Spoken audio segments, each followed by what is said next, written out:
guys, and welcome back to another episode of Federico Talks Watches. To all my American viewers, happy Thanksgiving. I hope you had a good one.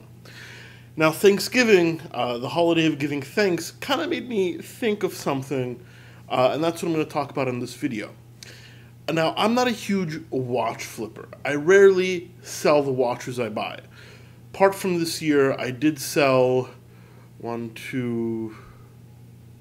three watches in my collection, some because I wasn't wearing it, some because of life circumstances, but generally, I'm not a huge flipper. And today I want to talk about 3 watches in my collection that I will most likely never sell.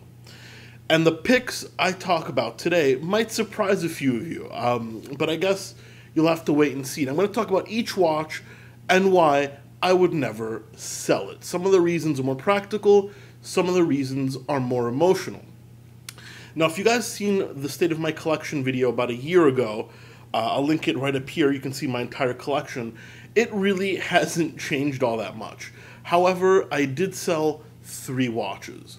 I sold my Omega Seamaster wave dial. Unfortunately, I had to, some changes with my previous work kind of forced me to get rid of that one to take care of some life commitments.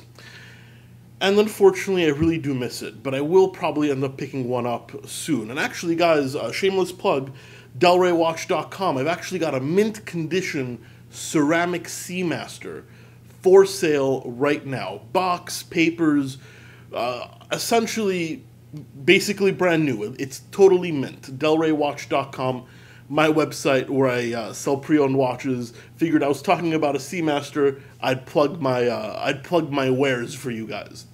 So yeah, I did sell that. Then I sold my Italian market Omega Chronostop Vintage, and that one I actually did well on. I bought it for a pretty low price. I sold it well. And unfortunately, I just wasn't wearing it that often. I mean, in New York, when I worked for Richemont or I was consulting, I'd wear a lot of suits. But here in South Florida, I'm wearing a lot of polos, and that was a dressier piece, a smaller size vintage. Really, unfortunately, didn't fit in the collection anymore.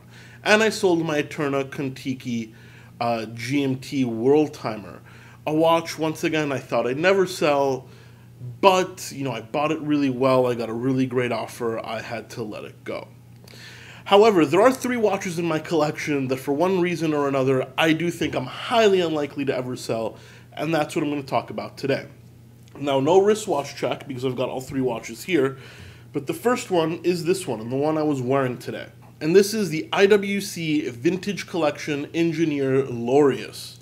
It's a limited edition of 1,000 pieces with a gorgeous blue dial, 42 millimeters, so it's a perfect size for me, and it's got the in-house IWC caliber 8000 movement.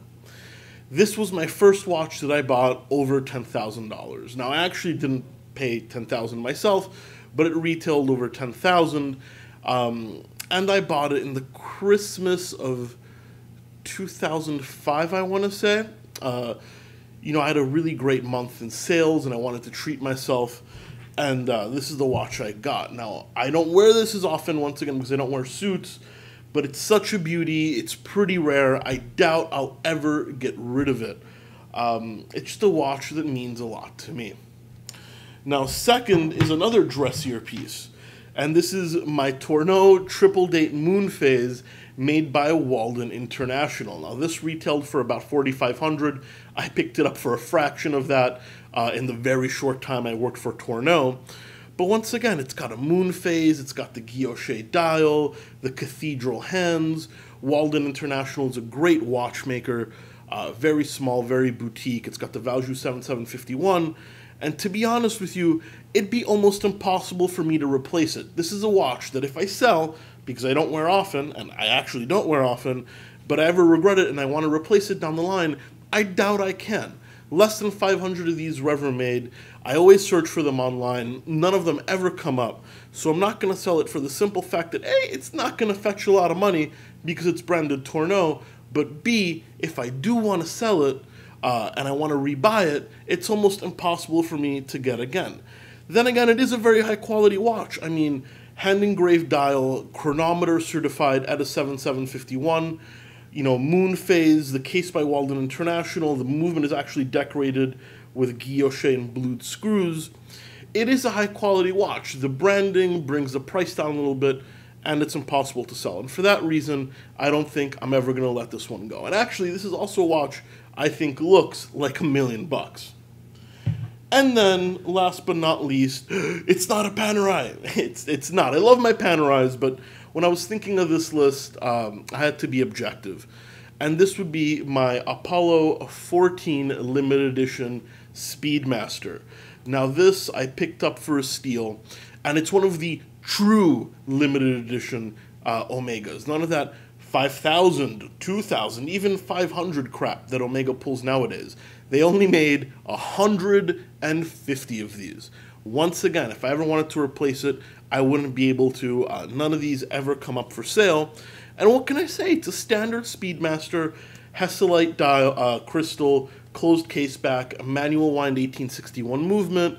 It fits fantastically. It has a few battle scars that I love, and it's unique. It's got that little mission patch on the 9 o'clock subdial, which reminds me it's only one of 150, and it's not just a typical Speedmaster. Call me a little bit of a snob, but I do like knowing I'm wearing something unique on my wrist. And for that reason, I don't think I'd ever sell it. So, the IWC is a purely emotional thing. These you can still find, and I could replace it with the Tourneau and the Speedmaster. Well, the Tourneau, as I said, it was a memory. I used to work for Tourneau, and I'll never be able to replace it. And the Speedmaster, I got such a great price, and it's actually a limited edition Omega, which is pretty rare, believe it or not. Not this watch is pretty rare, but the fact that it's a real limited edition Omega is pretty rare. And for those reasons, I can't see letting these pieces go. Now, people could say, Fed, why don't you pick your PAM 111 or your Radio Mirror? I love the Panerais. I really do. But slowly, surely, I think I'm not starting to grow out of them. That's the wrong choice of words. But my tastes are expanding. And actually, guys, I've been making a list of 5 watches I'm hoping to buy in the next 5 years.